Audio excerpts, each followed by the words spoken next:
श्री शिवाय नमस्तुभ्यम। हर हर महादेव, जय महाकाल। कैसे हैं आप सभी लोग? देखिए, आप सभी को पता है कि 6 अक्टूबर 2025 के दिन पड़ रही है शरद पूर्णिमा, जिसे अश्विन पूर्णिमा भी कहा जाता है। साथ ही साथ कछुगरी पूर्णिमा के भी नाम से जाना जाता है। और साल में सिर्फ ये एक वो पूर्णिमा का दिन होता है जिस दिन आपके बड़े से बड़े रोग दोष तो दूर होते हैं। जो व्यक्ति अपनी मनोकामना कहकर चंद्रमौली महादेव का ये अचूक उपाय एक अखंड अक्षत से कर लेता है, तो अगली पूर्णिमा तक उसकी चाहे कितनी भी बड़ी कामना क्यों ना हो, निश्चित रूप से पूरी होती है। यह शिव महापुराण में विद्यमान है, जो महादेव जी के द्वारा रचित है। पूज्य गुरु जी ने कहा कि अगर आपकी कोई इच्छा, कोई मनोकामना, कोई हृदय की बात बहुत उपाय करने के बाद में भी पूरी नहीं हुई, कोई कार्य सिद्धि है, अटकी हुई है, नहीं पूरी हो रही है, एक छोटा सा काम आज के दिन कर लीजिएगा। जिस व्यक्ति ने ये उपाय किया उसके समस्त मनोकामनाएं पूरी जरूर हुई है।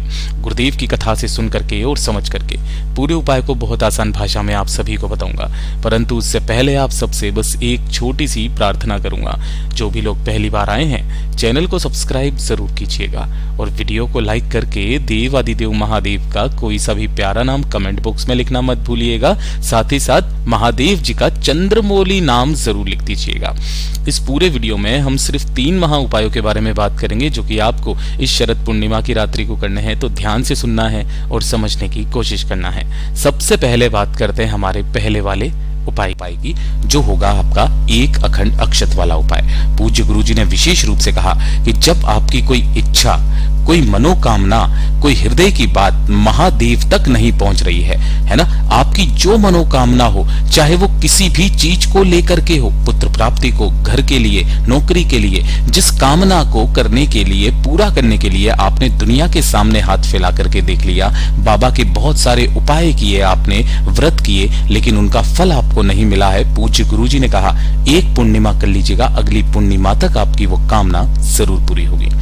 इसके लिए आप सभी लोगों को चाहिए होगा सबसे पहले 1 लोटा शुद्ध जल अपने घर का तांबे के कलश में, ठीक है। इसी के साथ में आपको लेने होंगे 7 चावल के दाने, जो कैसे होने चाहिए, अक्षत होने चाहिए, पूर्ण, कहीं से भी खंडित, कटे फटे ना हो। विशेष रूप से ध्यान से सुनिएगा।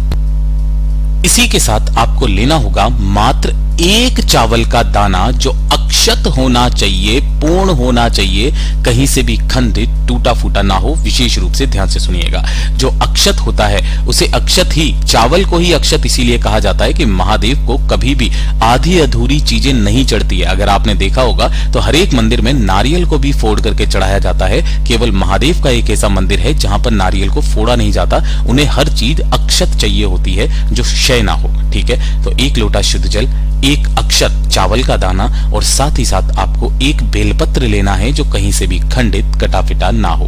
गुरुदेव ने यहां तक कहा कि ये जो नीचे की डंडी है, काफी सारे व्यक्ति इस डंडी को तोड़ देते हैं। आपको इस डंडी को तोड़ना नहीं है, नहीं मिलता है, भोलेनाथ की शिवलिंग से उठा लेना, धो करके काम में ले लेना। इन सभी को लेकर के साथ ही साथ 1 दीपक आपको तैयार करना है। जो दीपक होगा, चाहे आप आटे का बना लो, चाहे मिट्टी का, इसके अंदर आपको लगानी होगी गोल बाती और इसके अंदर आपको भरना होगा घी, ठीक है। और जब इन्हें लेकर के आप महादेव जी के मंदिर में जाएंगे तो उसका समय नोट कीजिएगा, प्रदोष काल के समय या प्रदोष काल के बाद, प्रदोष काल के बाद शाम के समय पर, जब सूरज ढलने वाला हो उसके पश्चात।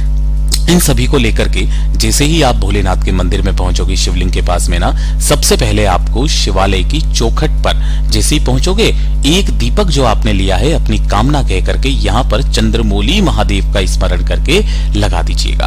दीपक लगा देने के पश्चात आपको मंदिर के अंदर जाना है, शिवलिंग के पास में। यहाँ पहुंचकर आपको शिवलिंग के पीछे की तरफ आसन लगा करके बैठ जाना है, जिससे आपका मुख उत्तर दिशा की तरफ में होगा।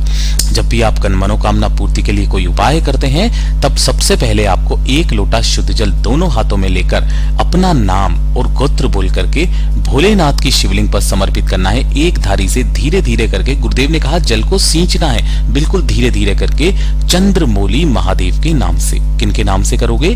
चंद्रमौली महादेव के नाम से ये जल समर्पित कर दीजिएगा। जैसे ही संपूर्ण जल समर्पित हो जाएगा, उसके पश्चात जो आपने 1 चावल का दाना लिया है, उस 1 चावल के दाने को अपने दाहिने हाथ की हथेली पर रख करके अपना नाम, गोत्र और अपनी कामना कहकर इसे उठाकर भोलेनाथ की शिवलिंग पर चंद्रमौली महादेव के नाम से ही रख देना और उसके पश्चात जो एक बेलपत्र आपने लिया है उस एक बेलपत्र को अपनी कामना कहकर शिवलिंग पर ऐसे समर्पित करना है कि जो बीच वाली पत्ती है बेलपत्र की वो इस चावल के दाने के ऊपर हो, डंडी जलाधारी के तरफ हो और बीच वाली पत्ती का भाग आपकी तरफ में हो। दाहिना हाथ रखना, बाबा से विनती कामना करके जो भी व्यक्ति एक पूर्णिमा के दिन इस उपाय को कर लेता है अगली पूर्णिमा तक उसकी कामना जरूर पूरी होती है। यहाँ पर जब भी आप चावल का दाना और बेलपत्र समर्पित करेंगे, किनके नाम से करोगे? चंद्रमौली महादेव के नाम से।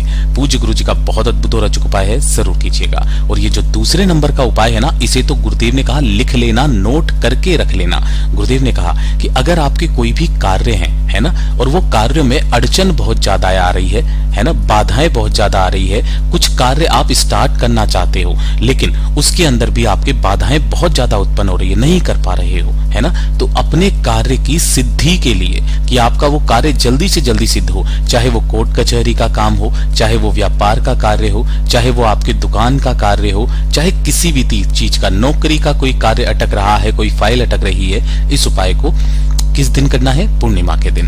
आपको गिन करके लेने होंगे 11 चावल के दाने, जो कैसे होने चाहिए?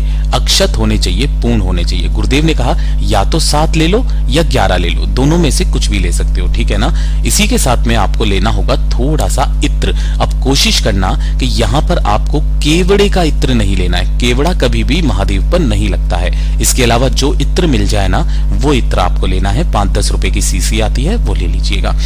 और सबसे महत्वपूर्ण जो चीज पूज्य गुरुजी ने बताई है वो बताया है एक सफेद फूल, ठीक है। अब यहां पर भी गलती मत कीजिएगा, सफेद फूल केतकी का भी होता है ना, जो बीच में से पीला पीला होता है। केतकी के फूल के अलावा जो सफेद फूल मिल जाए मात्र आपको एक सफेद फूल ले लेना है। और इस वाले उपाय को आप पूरे दिन में किसी भी समय पर, चाहे रात्रि को किसी भी समय पर कर सकते हैं। पूज्य गुरुजी ने कहा कि इस वाले उपाय को आप अपने घर पर भी कर सकते हैं।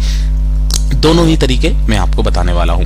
एक लोटा शुद्ध जल अपने घर का लेना है तांबे के कलश में, और इसे लेकर के आपको भोलेनाथ के मंदिर में पहुंचना है, शिवलिंग के पास में। कोशिश करना अगर शाम के समय पर जाओ तो सबसे उत्तम समय है।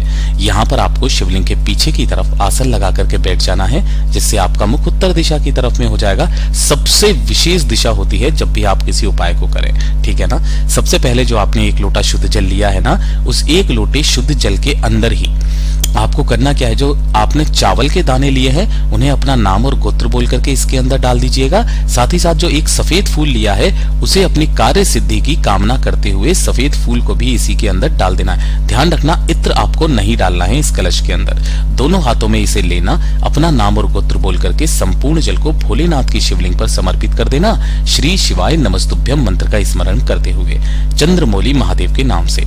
जब ये संपूर्ण जल समर्पित हो जाएगा तब आपने जो इत्र लिया है उस इत्र को ध्यान से सुनिएगा। ये है पूरा का पूरा शिवलिंग का, ये जो लिंग जो ऊपर उठा हुआ भाग होता है ये होता है शीर्ष का भाग, ये वाला यहाँ लिख देता हूं, ये होता है शीर्ष, और ये होता है माता रानी का हस्त कमल जिसे कटी भाग कहा जाता है, ठीक है। इसके बीच का ये जो स्थान होता है, इस बीच के स्थान पर आपको अपनी कार्य सिद्धि की कामना करते हुए जो इत्र लेकर के आए हो उस इत्र का लेपन चारों तरफ शिवलिंग पर जो व्यक्ति पूर्णिमा की रात्रि को चंद्रमौली महादेव के नाम से करता है उसके कार्य स्वतः ही महाराज बनने लगते हैं। पूज्य गुरु जी का बहुत अद्भुत और अचूक उपाय है, जरूर कीजिएगा। और इसी उपाय को अगर आप अपने घर पर किसी बेलपत्र पेड़ के नीचे करना चाहते हो तो गुरुदेव ने कहा कि यहाँ पर आपको जल में कुछ नहीं मिलाना होता है। सबसे पहले एक लोटा शुद्ध जल जो आपने लिया है उसे तो आपको साइड में रख देना है, ठीक है। और जो अपनी दाहिने हाथ की हथेली है उसी में आपको चावल, एक सफेद फूल और जो इत्र है उस इत्र को इन चावल और सफेद फूल के ऊपर ही छिड़क करके आपको चंद्रमौली महादेव के नाम से बेलपत्र पेड़ के नीचे अपनी कार्य सिद्धि की कामना करते हुए समर्पित करना है। और इसी उपाय को जब आप करेंगे ना तब हल्की हल्की चंद्रमा की रोशनी जरूर होनी चाहिए। जो एक लोटा शुद्ध जल लिया है उसी स्थान पर आपको एक लोटा शुद्ध जल चंद्रमौली महादेव के नाम से समर्पित कर देना है। गुरुदेव ने कहा एक पूर्णिमा करके देखो, अगली पूर्णिमा तक मेरा बाबा क्या देता है बताइएगा जरूर। और अब बात करते हैं हमारे तीसरे वाले उपाय की, और ये सबसे ज्यादा विशेष उपाय होने वाला है इस पूरे के पूरे वीडियो का। गुरुदेव ने कहा जब घर में धन ना आ रहा हो, पैसे को लेकर के समस्याएं हैं, है ना, कर्ज बढ़ता चला जा रहा हो, व्यापार है, दुकान है, फैक्ट्री है, नहीं चल रही है, सब कुछ आपने किया, और अनावश्यक खर्चे परिवार में बहुत ज्यादा हो रहे हैं, कभी बीमारी को लेकर के, कभी सामान खर्ची को लेकर के पैसा बिल्कुल बचता ही नहीं है, तो आपको इस पूर्णिमा की रात्रि मात्र एक बेलपत्र और एक शमी के पत्ते का अचूक उपाय करना बिल्कुल भी नहीं भूलना है। शमी का पत्ता कहां से तोड़ोगे? इस स्थान से तोड़ना। ये जो पूरा गोले में बनाया है ये एक शमी का पत्ता है। और एक लोटा शुद्ध जल अपने घर का तांबे के कलश में लेकर के भोलेनाथ की शिवलिंग के पास में पहुंचना है सूरज ढलने के पश्चात। यहाँ पहुंचकर शिवलिंग के पीछे की तरफ में आपको आसन लगा करके बैठ जाना है। सबसे पहले जो आपने एक लोटा शुद्ध जल लिया है उसे अपने दोनों हाथों में लेकर श्री शिवाय नमस्तुभ्यम मंत्र का स्मरण करके आपको शिवलिंग पर समर्पित कर देना है। समर्पित कर देने के पश्चात जो भी जल जलाधारी से बहकर नीचे की तरफ आएगा उस जल को आपको एकत्रित करना है, रोकना है और रोक करके साइड में इसे उठा करके रख देना है। इसके पश्चात जो आपने एक शमी का पत्ता लिया है उस एक शमी के पत्ते को अपना नाम और गोत्र बोल करके भोले बाबा की शिवलिंग पर समर्पित करना है। और जो एक बेलपत्र है अपनी कामना कह करके, धन संपदा वैभव की वृद्धि की कामना करके माता अशोक सुंदरी के स्थान पर जब आप समर्पित करोगे तो इस तरीके से समर्पित करना कि डंडी जलाधारी की तरफ में रहे, बीच वाली पत्ती शिवलिंग की तरफ में रहे। पूज्य गुरुजी ने कहा बाबा से विनती कामना करके चंद्रमौली महादेव का नाम लेकर इस शमी के पत्ते को यहाँ से उठाना और इसी वाले जल के अंदर ही आपको डाल लेना है और डाल करके लेकर के चले जाना आपके घर पर। और इस शमी के पत्ते से आपको इस पूरे के पूरे जल को अपने कार्यस्थल पर, अपनी दुकान पर, अपनी फैक्ट्री पर, अपने घर में सभी जगह पर इस वाले जल को छींटना स्टार्ट कीजिए। केवल पूर्णिमा का ये एक ऐसा उपाय है जिस दिन आपकी बड़ी से बड़ी कामनाएं पूरी होती है। पूज्य गुरुजी के सभी उपाय बहुत ही ज्यादा खास और अद्भुत है, जरूर कीजिएगा। वीडियो पसंद आए तो लाइक जरूर करना और चैनल को सब्सक्राइब जरूर कीजिएगा।